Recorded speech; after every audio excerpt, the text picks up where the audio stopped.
Do you smell that? Smells like love is in the air. So everybody is ready to meet people. Lockdown is over. You want to get outside. You want to meet some new people, but you're afraid of it. You're thinking to yourself, I've been locked in for so long. I don't even know how to have a conversation.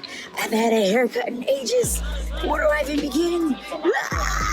and that's freaking you out. So today, I'm going to teach you a few tips on how to go out and start meeting people again after lockdown.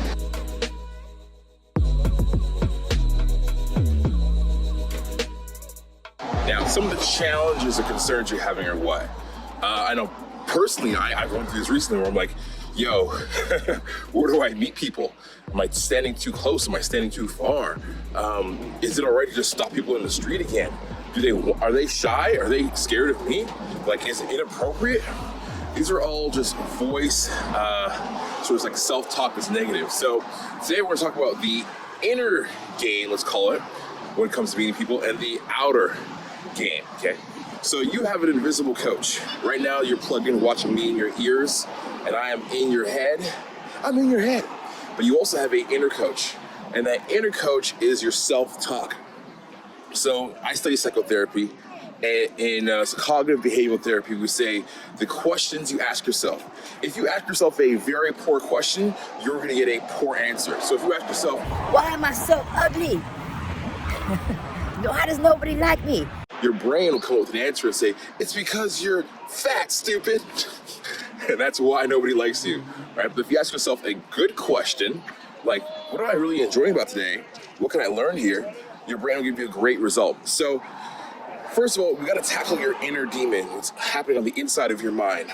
And that is usually bad self-talk. Like, where do I even begin, right? So let's say there's people over there playing soccer in the park, and I wanna go and play soccer with them.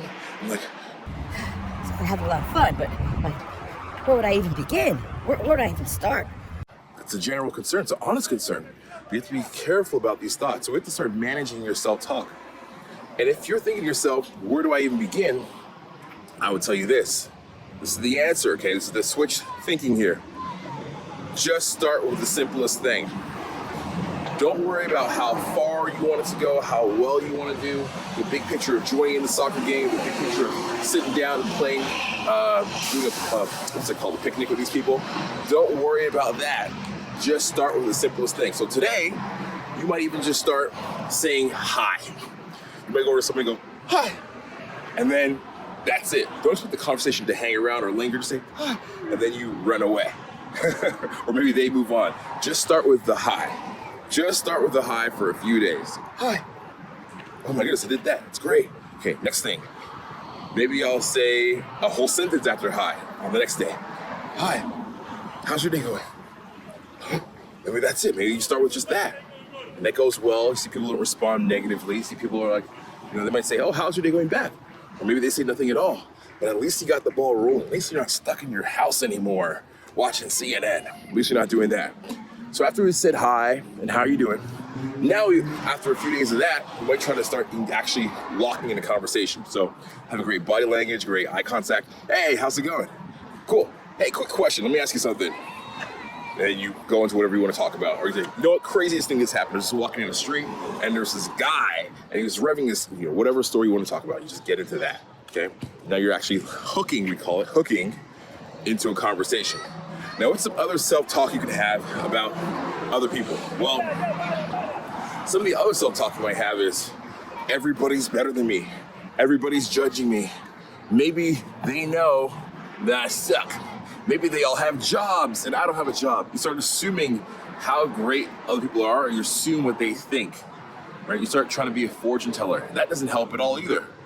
So you gotta be very careful of those thoughts that come up about other people. You think to yourself, well, they have a job and they know I don't have a job. Listen, everybody's in a very unique time right now. It doesn't matter, okay? We're very flexible. Things that apply don't apply anymore. You start thinking to yourself, well, they're gonna feel awkward because I'm talking to them. They may feel awkward, but you don't know that. They may also not feel awkward.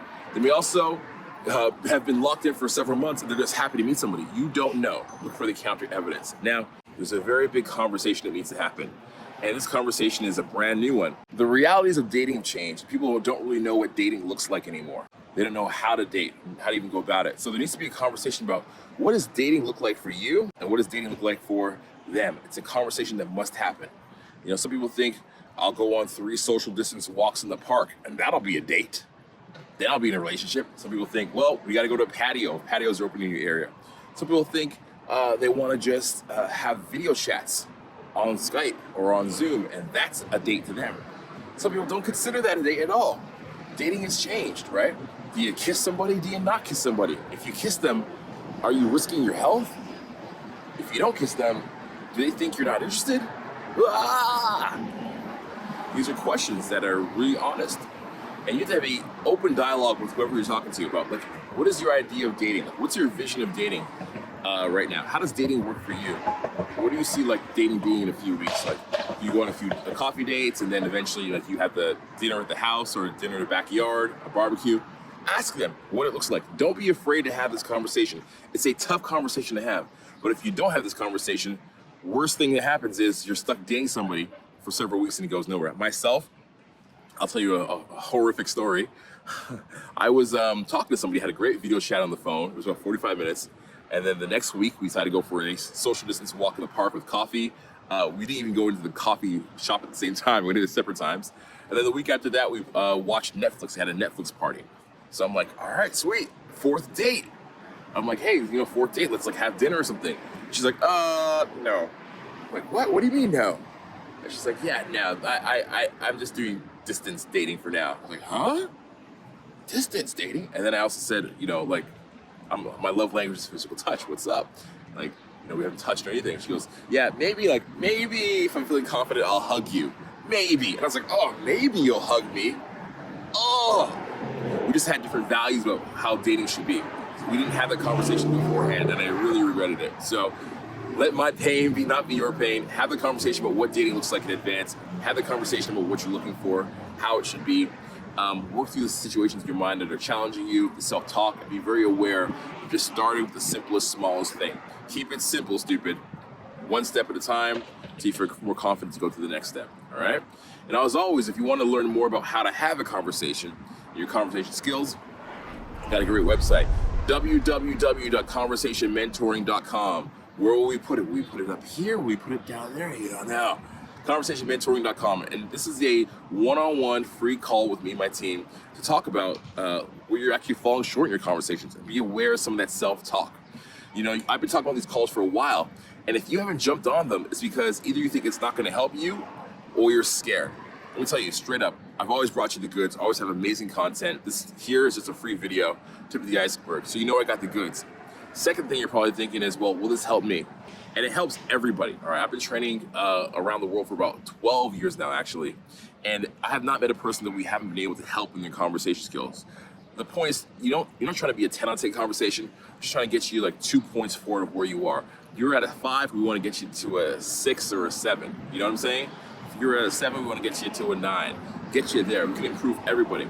And you don't have to worry about this, because this call is designed that even if you decide not to work with me in the future on a bigger program, you still get a clear awareness of what's happening for you in your mind and your conversations. And that's priceless, because at least you know what you're not doing right. And sometimes that's even enough to fix it. All right. So conversationmentoring.com, free call, me and my team. Go to the website, check it out. A few quick questions. We take only the serious people that want to apply for that. People that don't fill out the application properly and leave some questions out, we don't talk to them. So fill it out to the best of your ability, and we'll talk to you very soon. That's it for now. As always, keep in touch and go meet some strangers, man. Go meet some strangers.